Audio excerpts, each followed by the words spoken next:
All right, in today's video, I want to give you guys some legal tips to think about when handling a motorcycle property damage claim specifically. So we typically handle these cases free of charge as part of representing the injury side of a motorcycle wreck. And so we typically get involved when the client can't resolve the property damage claim on their own. And so we see a lot of the issues that arise with the property damage claim, and specifically with motorcycles. It's different oftentimes than a four-wheeled vehicle when they're involved in a property damage claim. So what I want to do is start out with some general tips on how I suggest you handle your property damage claim, and then specifically with regard to motorcycle issues. So first and foremost, the number one question that I always get is, well, whose insurance should I use? Should I file the property damage claim and pursue it with the at-fault parties or mine?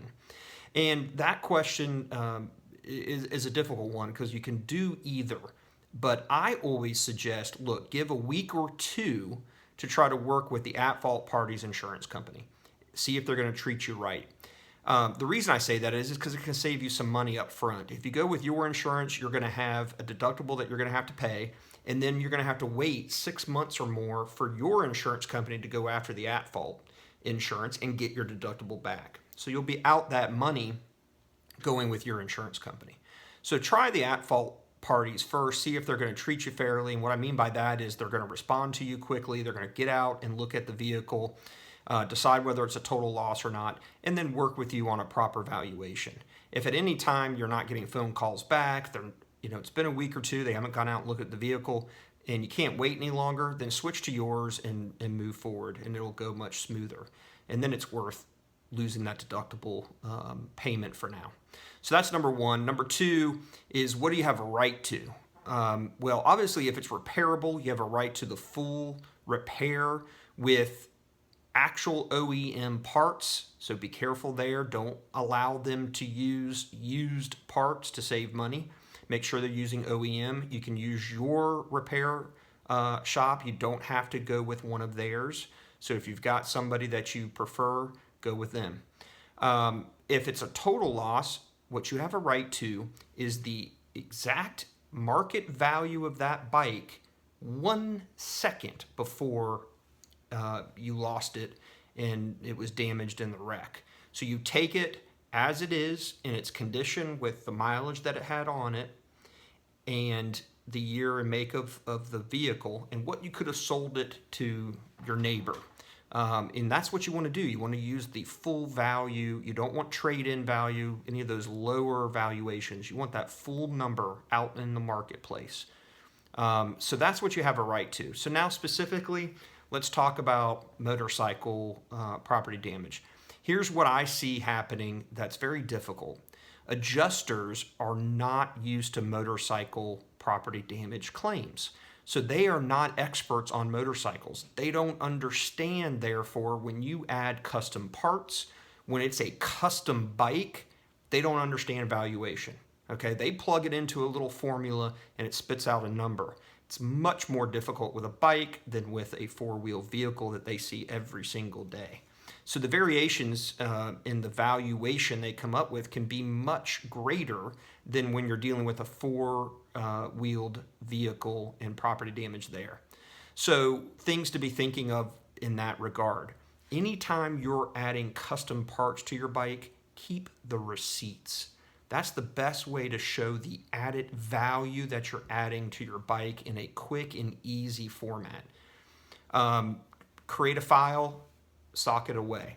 If you are building your own custom bike, same thing. You want to keep track of all of the parts that you ordered.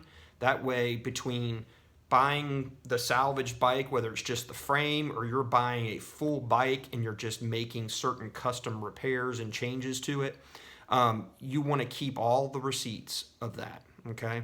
And then ultimately, if there's still issues with valuation, you may have to turn to a dealer, someone else in the industry that can give you that valuation because it's custom. So for instance, I had a client that was working for years on a bobber, and he would slowly buy new parts and and add to it as he was going along. And obviously, the bobber market, it's kind of a hot market right now. So the prices are higher for them because there's more desire for that style of bike. So you have to go and get these custom bikes looked at by experts that can say, well, this is what I think he could get out in the marketplace for that bike. So keep that in mind. You don't want to just take their random number, especially when you have customized parts, because that number is probably going to be much lower than what the true value is. So keep all that in mind. Protect yourself by keeping good records, even logs of what things you did to the bike would be good. Certainly it's better than nothing.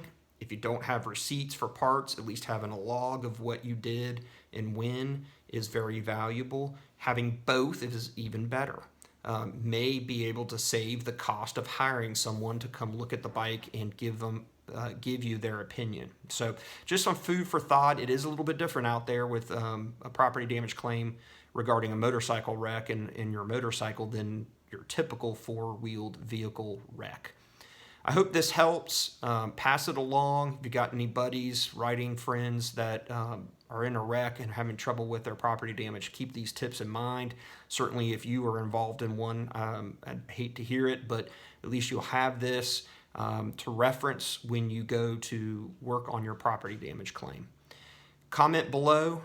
Tell me what you all think. Any questions that you have, be happy to answer them.